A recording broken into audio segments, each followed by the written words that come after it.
give you an extension. Oh, I'll run and get you one. okay, but if you're running out of time, I don't know how much time we have, but we'll work it out. Yeah, or you can comfortable squatting here. Let's squat here. Okay. Any other mic cables we need to run? Mic checks? Mic check for Aton. All right. 10 more seconds. Thanks so much. Appreciate it. 2, 3, 2, 3, 4, 5, 6, 7, 8, 9, 10. Check, check, check, check. Check, check. Check, check, check, check, check, check. I'm going to leave in about 10 seconds. 1, 2. You're good? Okay.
just in case anyone else hasn't said it, like 2:15-ish is what we're looking at, 2:15-ish.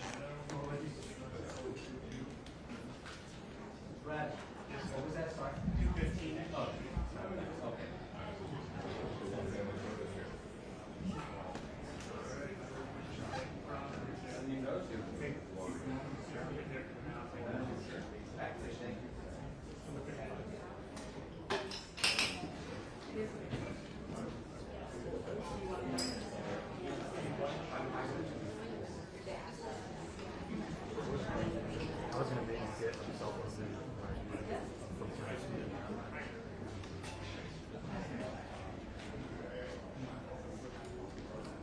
Mic check for social media. 1, 2, 3, 4, 5, 6, 7. It's 2:03 p.m. 1, 2, 3, 4, 5, 6, 7, 8, 9, 10.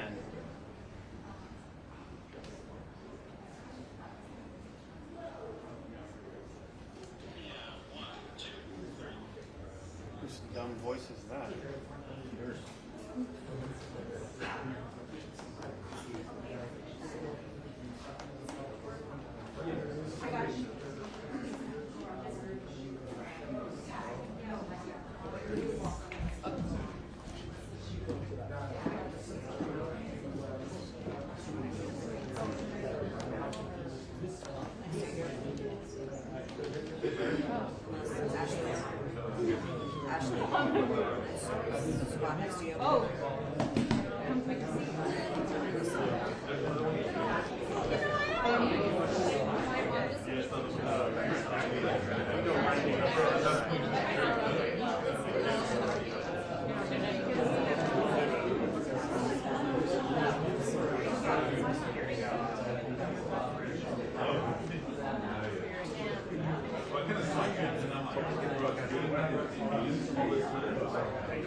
Someone calling in?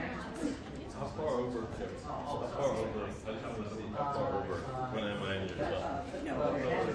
Okay, how far? Tell me. Just on the right side. Yeah, I know. I want to make sure we not really good. Mic check. 1, 2, 3, 4, 5, 6, 7, 8, 9, 10.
screw this up.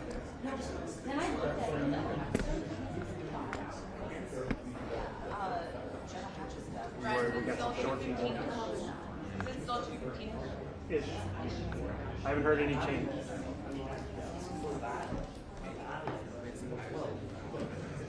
I mean, yeah. No.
Here, I just want to make sure it's not going to fall off. Or we can put it on this one. Yeah, that works too. Yeah.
Oh, did I put something? You put ribs. Which now we're all good, so Yeah. everything's fine. Sorry. Definitely did not mean this. Thanks, barbecue.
Oh, yeah, that part cup, the cup can go. Yeah, yeah.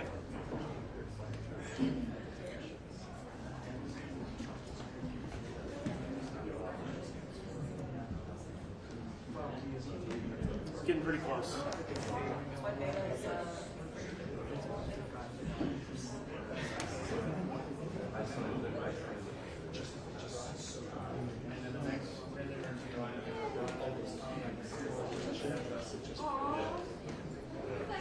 That's a great picture. Nice other one.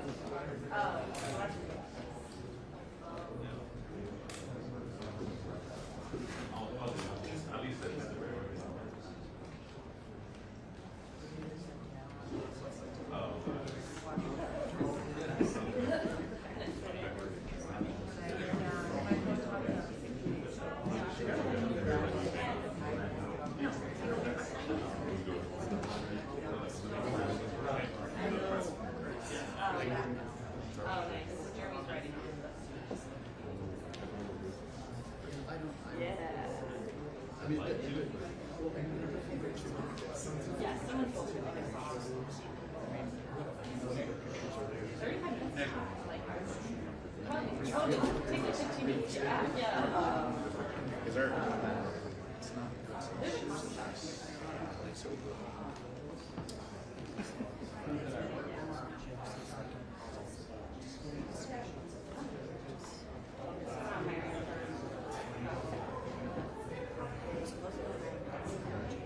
No, I mean, Jeff. What's up?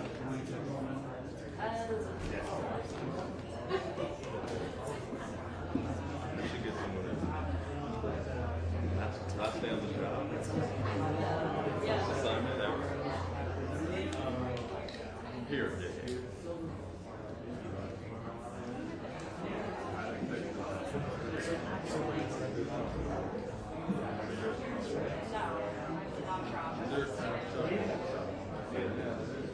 Well, I think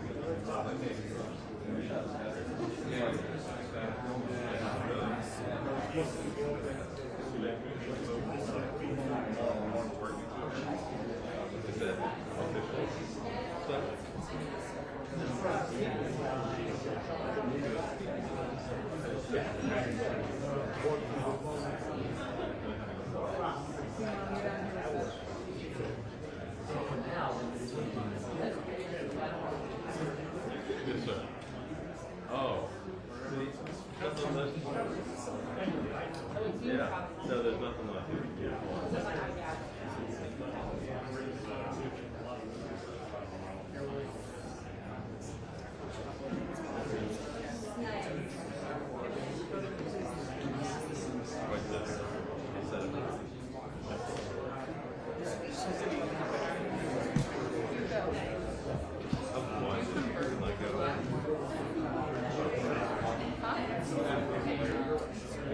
It's not the priority, but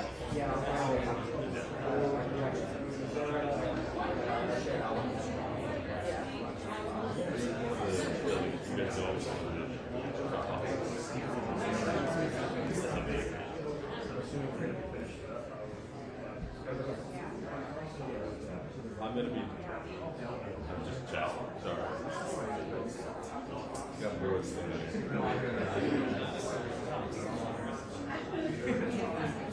Sorry. Chris will send you the spirit dog.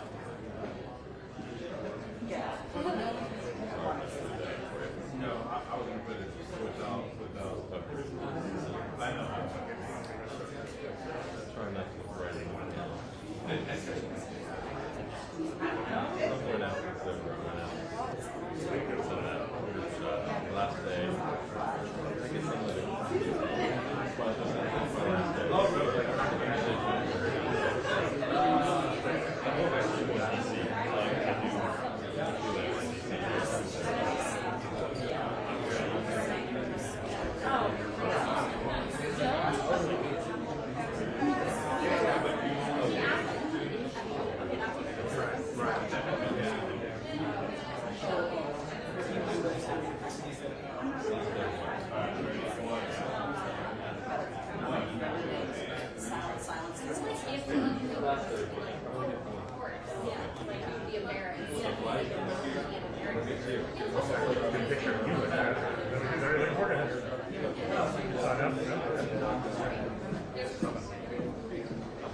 Perfect angle. Right there, you got like a profile picture. You don't want it?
You're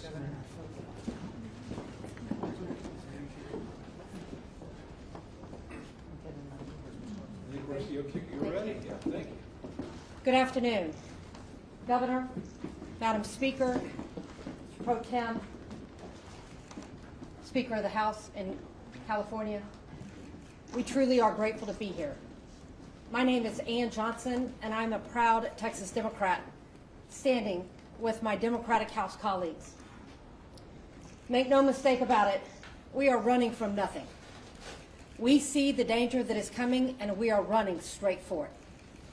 Please know that last week, Texas Republicans, in their effort to try to appease the entitlement of Donald Trump, have tried to steal 5 congressional seats from the voters of Texas.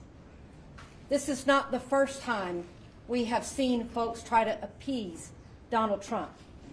You all remember that Trump called Georgia and asked them and said, boys, I need 11,000 votes. To their credit, those Republicans said, no, we're not doing that. That crosses a line.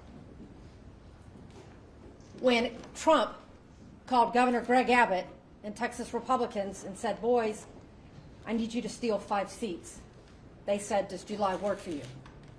Well, it does not work for us as Texas Democrats, because we recognize that this is not just about Texas. This is about ensuring that the voters get to determine the outcome of their next election. We are now facing threats. The threat that we're going to lose our jobs, the threat of financial ruin, the threat that we be hunted down as our colleagues sit on their hands and remain silent as we all get personal threats to our lives.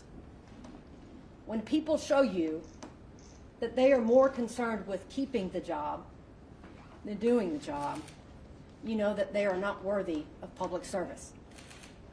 We as Democrats are standing up to ensure that the voices of every voter is lifted up in this next election cycle and that the next election is not stolen from them. Please know that we do not take lightly where we are with today's climate and the threat that the FBI come to get us. We proudly stand with Californians in this moment that when faced with Texas's steel, they have met it head on with courage and with a sense of urgency to protect the entire nation. We are running from nothing. We are running to the front lines. We are running to the front lines to stand with other Democrats across the state of Texas, across the state of California, across this nation, to ensure that each and every individual has the opportunity to pick, to decide that government is for the people, by the people, and not the politicians selecting them. And so we are here because we do know that courage is contagious. And we are here to give hope to others to stand up and be courageous in this moment. I am so grateful to introduce Assemblymember Isaac Bryan as part of the California group that is here to stand with Texas Democrats.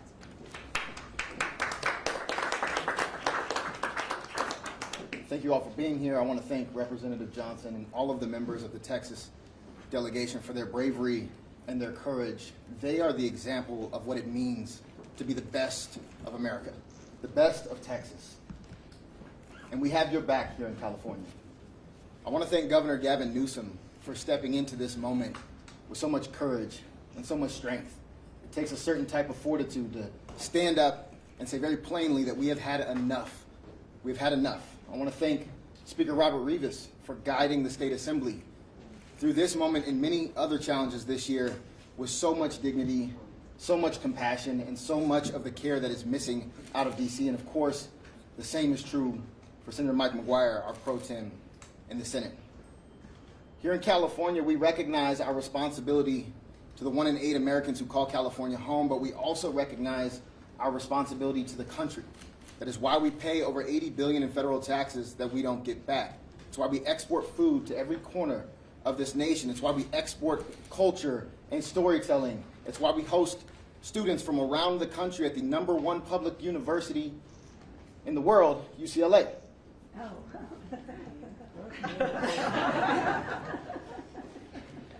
And right now, California has a responsibility to our democracy. What is happening in Texas, what is being pushed out by the Trump administration beyond Texas, is something we thought we would never see, where people's lives, their representation, their participation is willingly stifled, violently stifled, in plans that did not include public opinion, that did not include public participation, and had a pure political goal. And that goal was to consolidate power for this authoritarian in the White House. California cannot sit back and just let that happen. We have a responsibility to step up, and we're going to step up. And that doesn't mean we are abandoning our values. While I chaired the Elections Committee, we proposed independent redistricting commissions for every level of California government, and it was opposed by every single Republican. We updated the Fair Max Act. It was opposed by every single Republican. We are not doing away with the independent commission that we establish every single decade, but we are meeting this moment, because this is not a turn the other cheek moment while they continue to send blow after blow to the foundations of democracy. Where I'm from in Los Angeles, when they go low, we squabble up. I had the great pleasure of seeing John Lewis several times before he passed away. And he always said the same thing in every single room I was in with him. He said, if you see something that is not right, that is not fair, that is not just, you have a moral responsibility to do something about it. And that is what has brought us here today. And I have the great privilege of introducing the chair of the Senate Elections Committee, my colleague and my friend, Sabrina Sabat.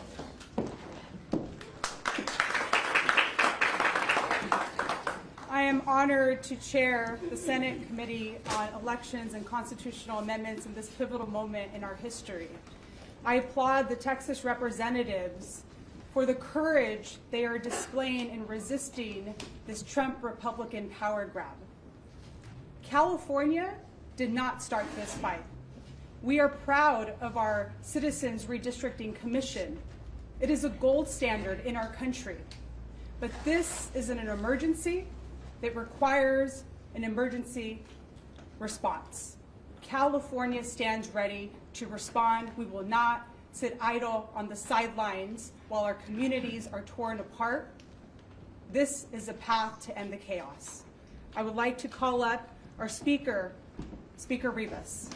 Well, good afternoon, everybody. And, since the moment that Donald Trump was sworn in as president, he has worked to change our country from a proud democracy to an authoritarian state. The stakes are high. That's why we are here this afternoon. They are that high. He's bullying universities to control what they teach. He's targeting news programs and late-night shows, attempting to control what we watch.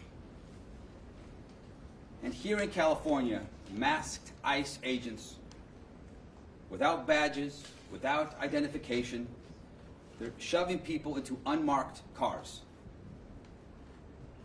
disappearing them into detention centers with no accountability, and too often no way for families to even find their loved ones. And let's be clear, they're not going to stop with the most vulnerable people, our undocumented residents.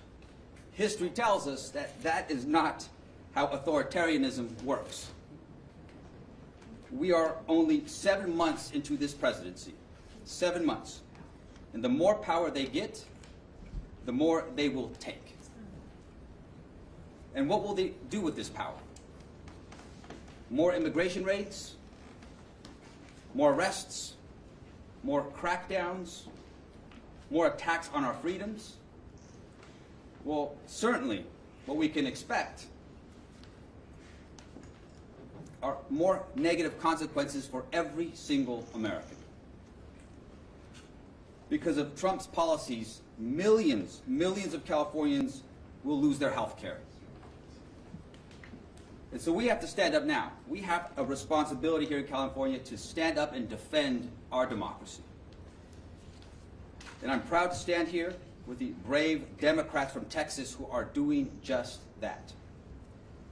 Texas Republicans acting on direct orders from Donald Trump are redrawing congressional lines so that there is no way to dislodge them from power of Congress, no way to hold them accountable, no way to prevent them from doing whatever they want. Well, as Californians, we're here to say absolutely not. If they're trying to destroy our democracy, you're going to have to come through California. You have to come through California, where we are nearly 40 million strong in this state. We have the 4th largest economy in the world. And we have a proud tradition here in our state of standing up for the people's rights, of standing up for what is always in the best interest of our state and of this country. We will not allow Trump's Republican Party to rig this system and take permanent control of the U.S. House of Representatives. We are prepared, and we will fight fire with fire. And we will do whatever it takes to defend our democracy. California will do whatever it takes to protect the voices, to protect the votes, and to protect the rights of every single American. And now I'd like to introduce and welcome my partner in the State Senate, Pro Tem Mike McGuire.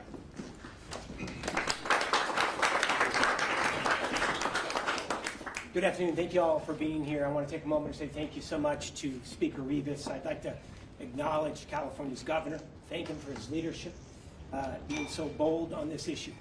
We are incredibly grateful. The defender of democracy is here today. That's Nancy Pelosi.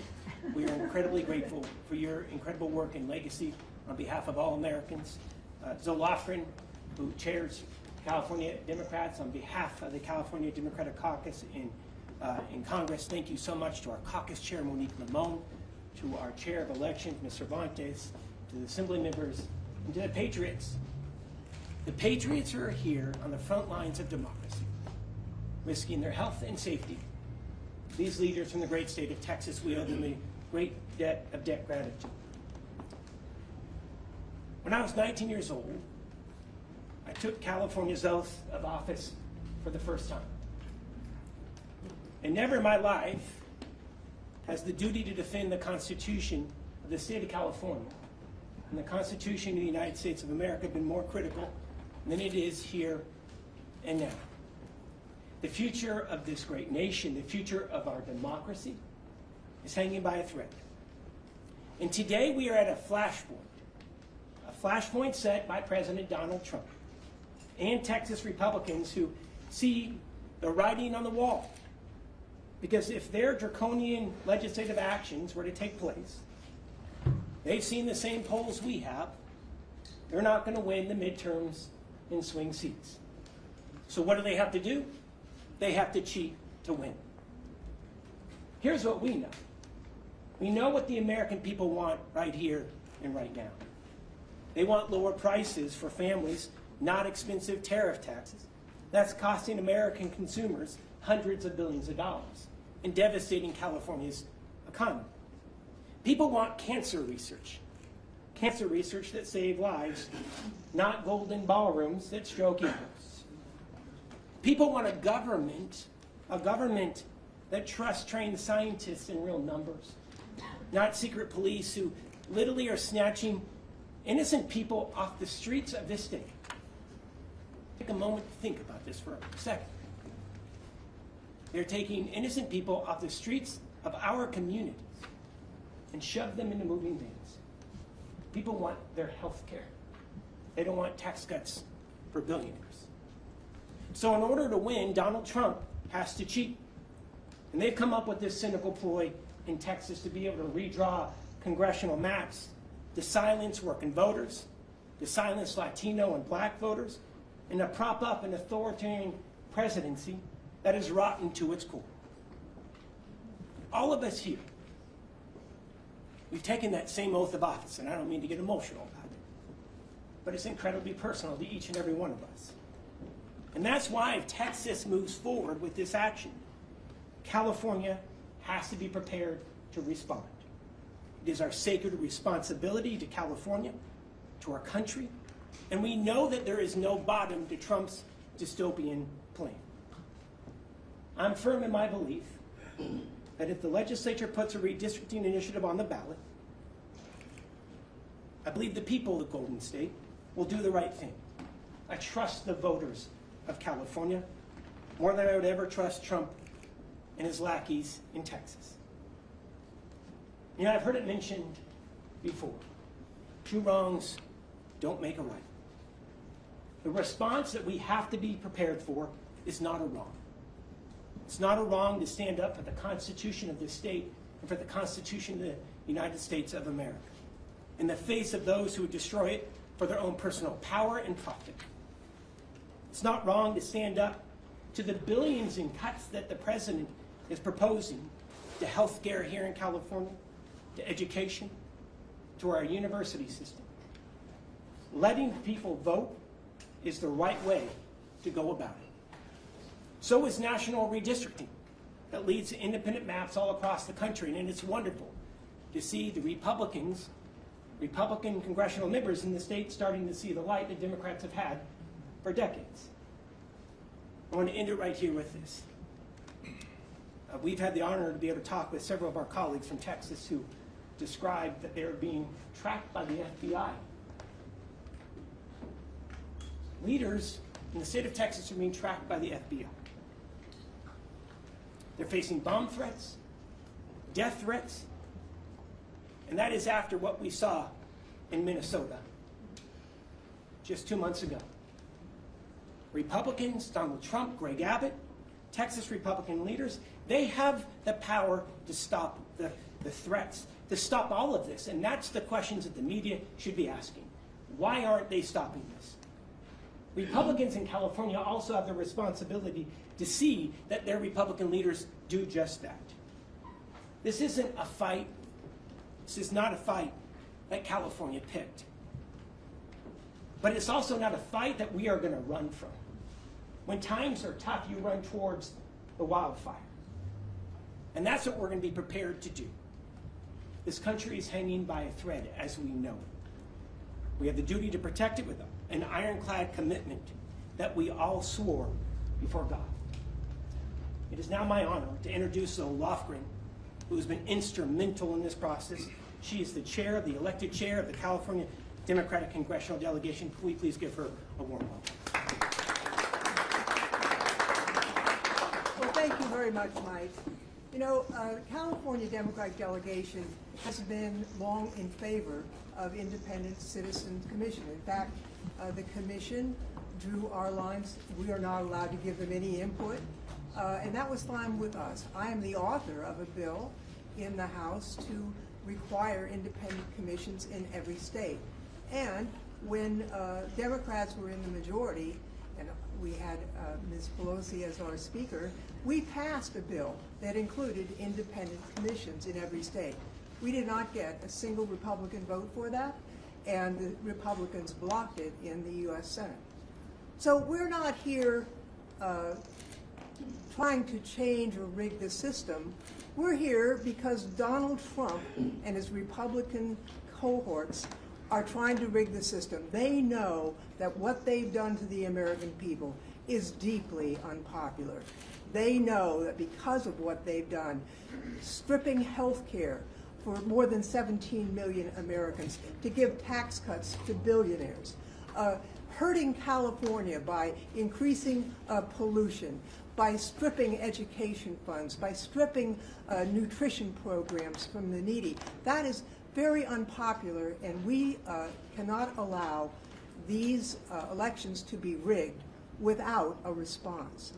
Now, the Democrats in California are happy with all our districts just as they are, but when we saw that Texas was going to create the most segregated map in Texas since the 60s to eliminate all of the minority districts that they could, so that they could create 5 Republican districts, we said, could we create a map that eliminated 5 Republican districts but that was true to the Voting Rights Act, and we found that we could.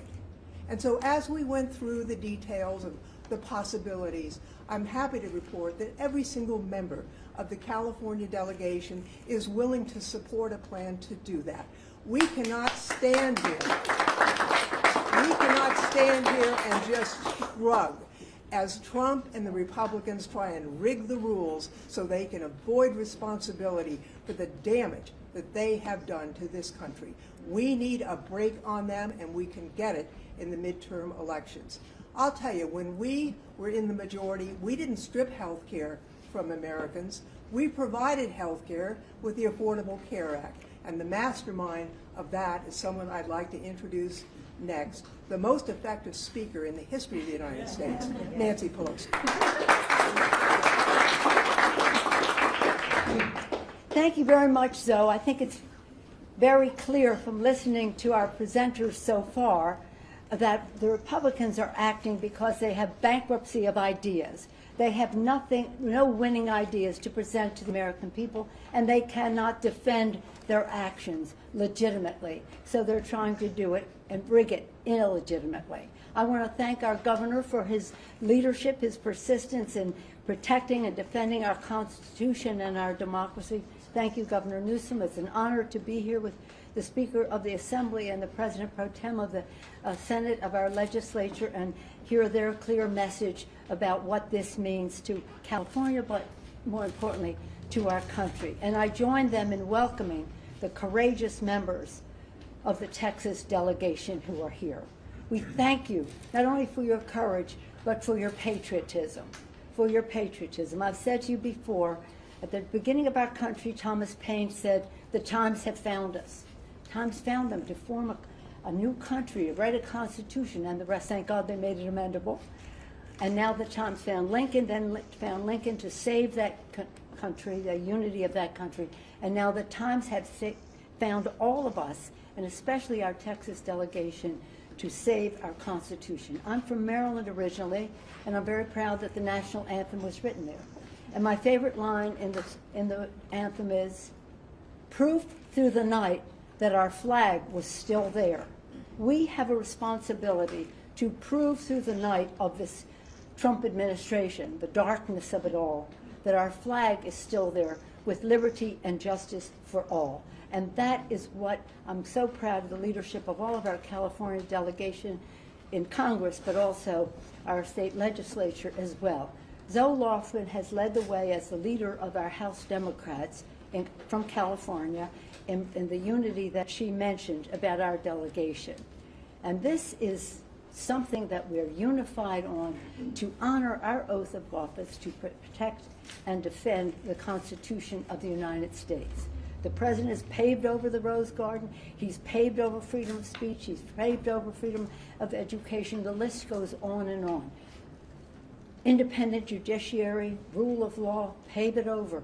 But we will not let, he's gone too far. We will not let him pave over free and fair elections in our country, starting with what he's trying to do in Texas, countering that. So this isn't two wrongs, or as was mentioned, it's not a wrong in what we're doing. This is self-defense for our democracy. They have hit out at our democracy, and we are here to defend it. I thank again our Texans for their leadership, for their courage, most of all for their patriotism. And now I'm very pleased to yield to our distinguished leader in all of this effort, someone who was right out there right from the start, who brings us together, making us so very proud, our Governor, Gavin Newsom.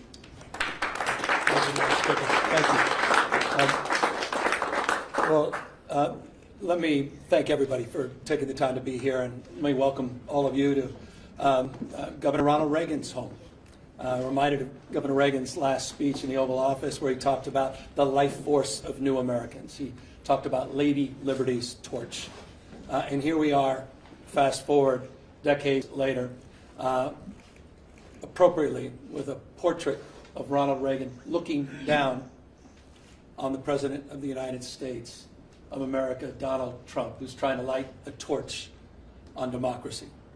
He's trying to roll back the last half century, wants to put America in reverse on LGBT rights, on voting rights, civil rights, on the rights of women and girls. We're here in that light at this profound and consequential moment. And we're here with 6 courageous leaders that they've been described from the Texas delegation. It is my privilege to have had now 2 delegations visit from Texas.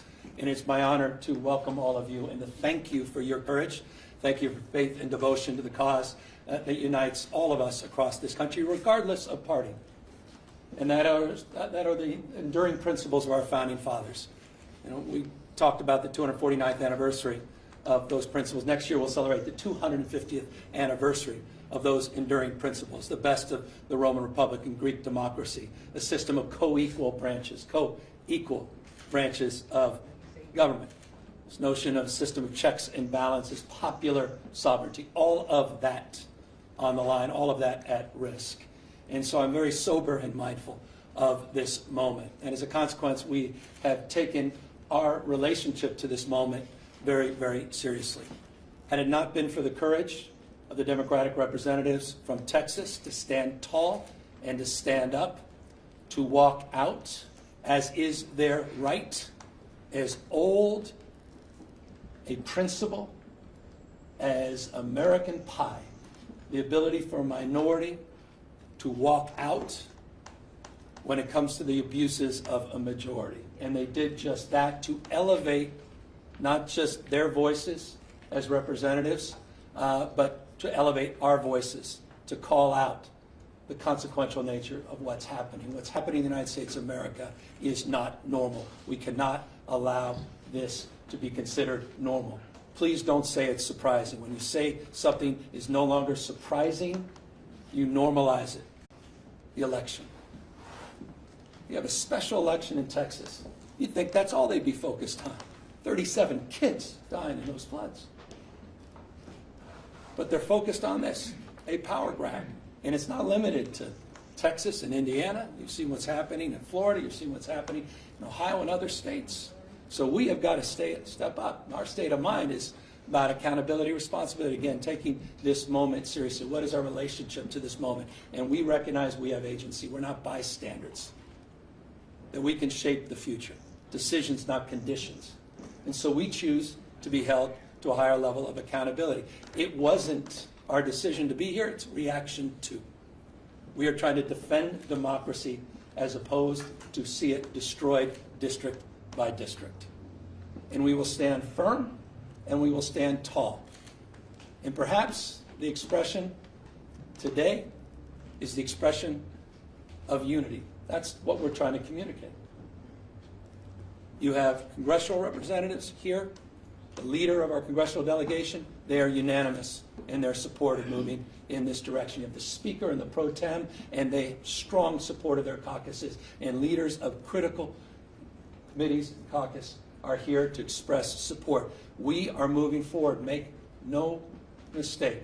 California is moving forward as a state that's larger than 21 state populations combined. We are not a small, isolated state.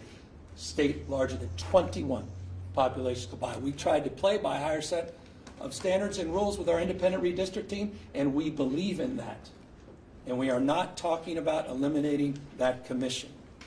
We are talking about emergency measures to respond to what's happening in Texas, and we will nullify what happens in Texas.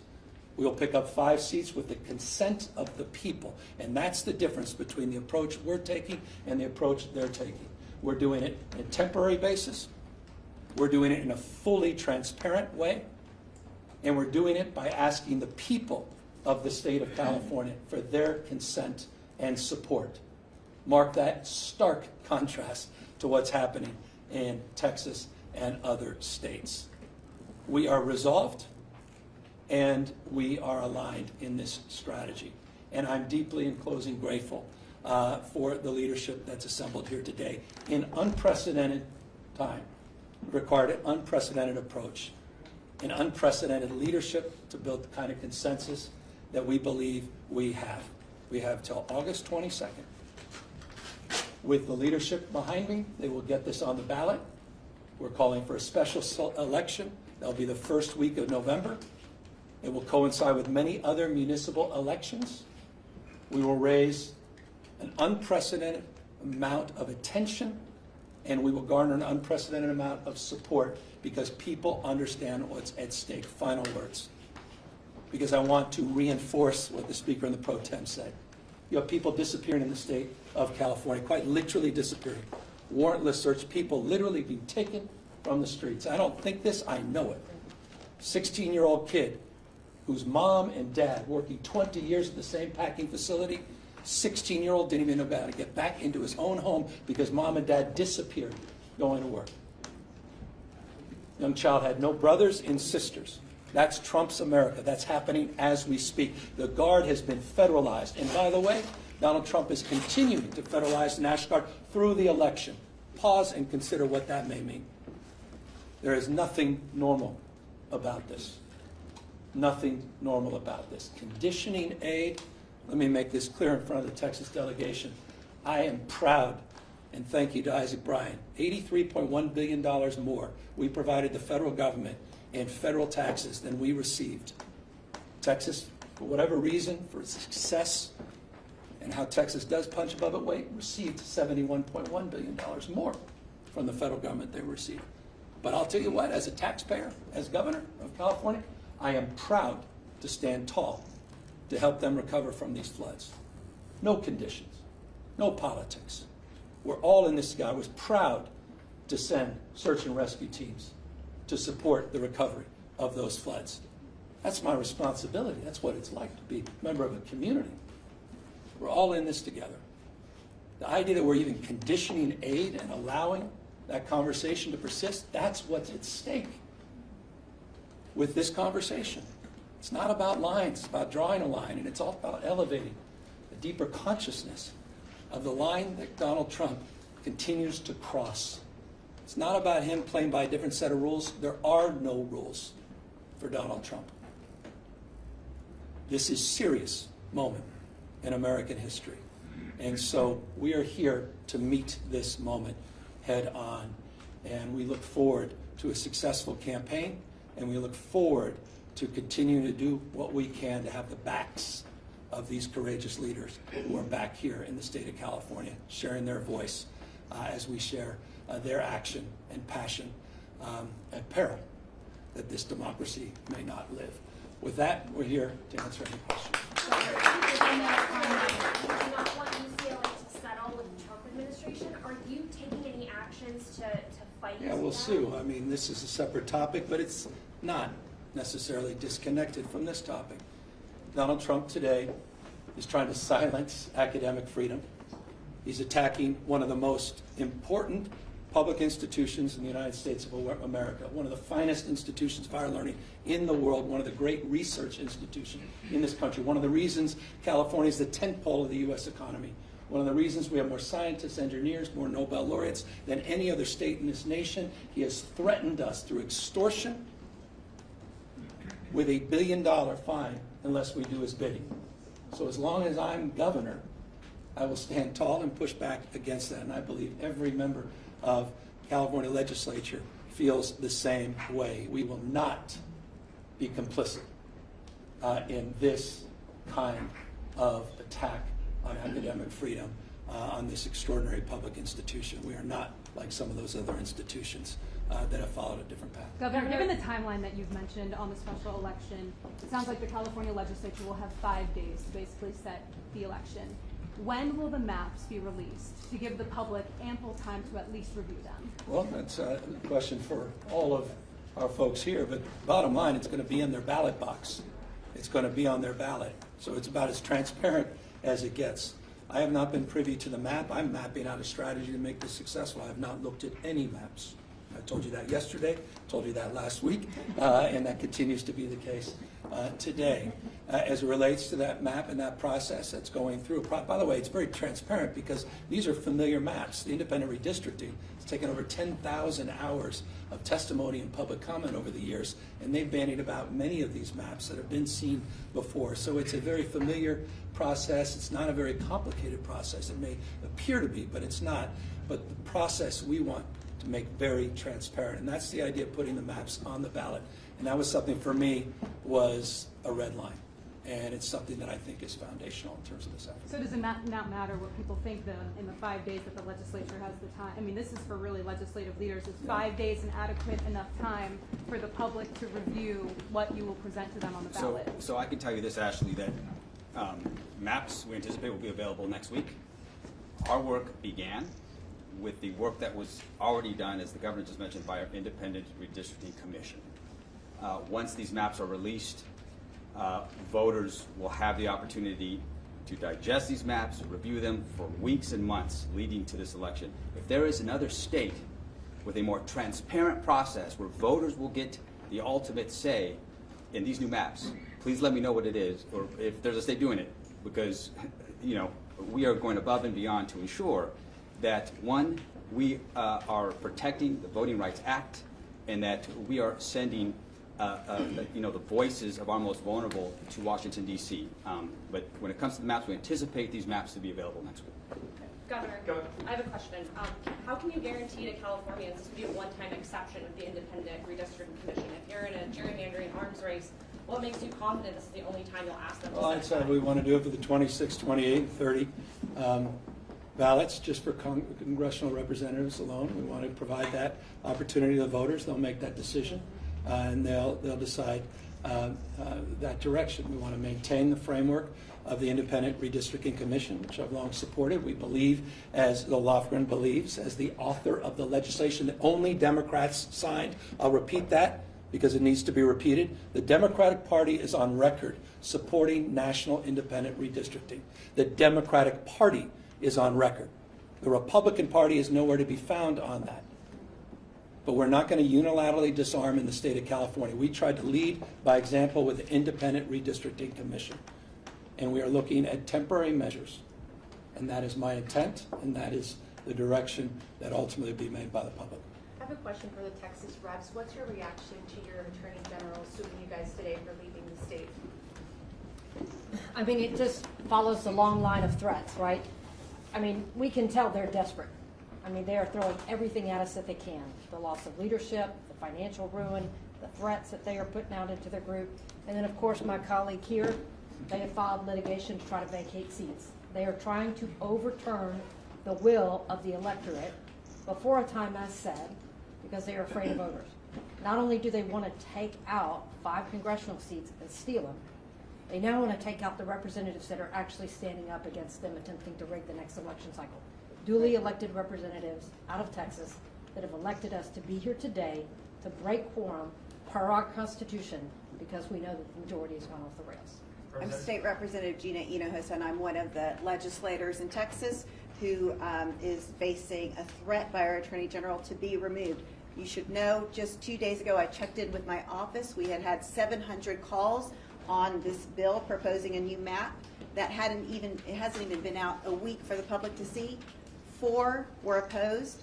The rest were all in support of my breaking quorum. I'm doing exactly what my constituents want, and it is shameful for our governor or for our Attorney General to try to remove a duly elected representative of the people from office, but it is in keeping with what is happening in this grander scheme of these Trump maps to try to rig the 2026 midterms. The response to Governor Abbott saying he'll continue to call special sessions until you return. So that's his decision. That's the benefit of who you elect for governor. We are breaking and doing everything we can to break this quorum. We have 137 at least. We are missing 2 more individuals out of Central Texas. We have been there for 2 weeks waiting to address that issue. They only put 1 bill up for us to debate in the House, and it was redistricting. We have an arrest warrant for us to go back to Texas for 1 bill only. They don't want us to come back for flooding. They are using those families as a distraction. The governor can write a check right now to try to start the process. And so it's his decision what's valuable to him. Does he want to have us come back and address flooding, to address the issue of school testing, to address human trafficking, to address the infrastructure in our courts? We will gladly show up. So you're going to find out, the people of Texas, who he plays for. Is he going to call us back for you, or is he going to call us back to do Trump's bidding? are you prepared to stay out of the state through even the filing deadline in December, if that's what it takes to stop a redraw for the 2026 map? So we take this fight one day at a time. We fight to win today, and tomorrow we assess and take it on then. I'm reminded of a quote by one of our wonderful governors of the past, Ann Richards, and she said, "The here and now is all we have, and if we play it right, it's all we need." And that is what is happening here today. We're about to play it right. Thank you. Question for the governor. If California redraws districts for Democrats to try to pick up 5 seats, that would only cancel out what Texas is doing, but Republican-led states, including Florida, Ohio, Missouri, and Indiana, will or are considering redrawing their own lines, and Democrats don't control enough states or have enough districts to pick up to counter that. So, given that map, why go through with trying to bypass the independent regime? Well, these guys are ruthless on the other side, so I concur. That said, we can control what we can control. It's not what happens, it's what we do in response to what happens. Here's what we can do in response. There's other states that can act not dissimilarly to California, but none can act, I guess, with the scale and scope that we can. So that would be my response. It's always the right thing to do the right thing. It's always the right time to do the right thing. And our response is what we can control, and we can encourage others through the power of emulation to consider the approach that we've taken based upon their unique circumstances. Most states don't have independent redistricting. Many states have supermajorities in their legislature. There are a number of other states, as you know, that are considering democratically led states, and not just Republican-led states that are considering similar actions, but we're not going to unilaterally disarm. We're not going to allow them to roll us over, and at least we will have the power of expressing ourselves very powerfully that everything they did in Texas, all the fire and fury, signified nothing. That we neutralized it. We nullified that. We don't move unless they move. This is triggered. They drew first blood. We're responding to this action. And this is how we choose to respond, and I hope other governors and other leaders across the country do the same. Governor, last question. In a hypothetical, if it is triggered and voters do not approve it, is there a backup plan? Is there a plan B if Texas moves? I think the voters will approve it. I think the voters understand what's at stake. Look, I'm not naive. We live in the most un-Trump state in America. And I think people understand, boy, do they understand, intimately understand what's at stake with Donald Trump.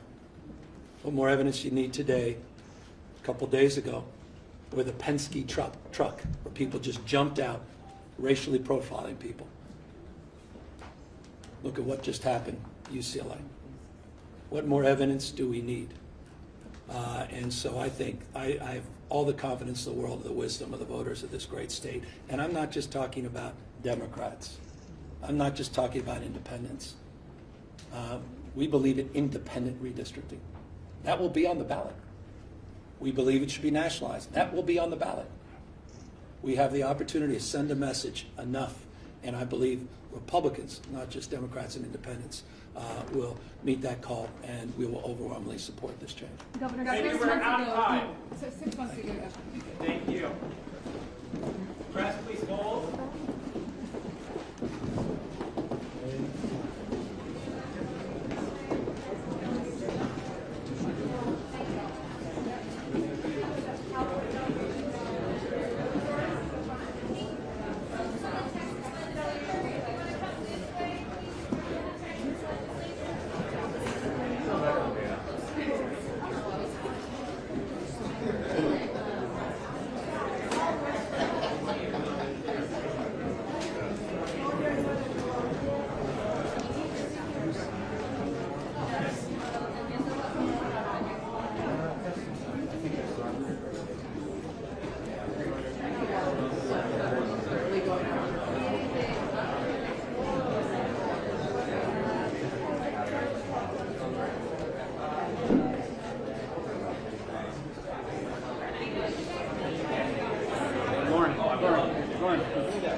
data.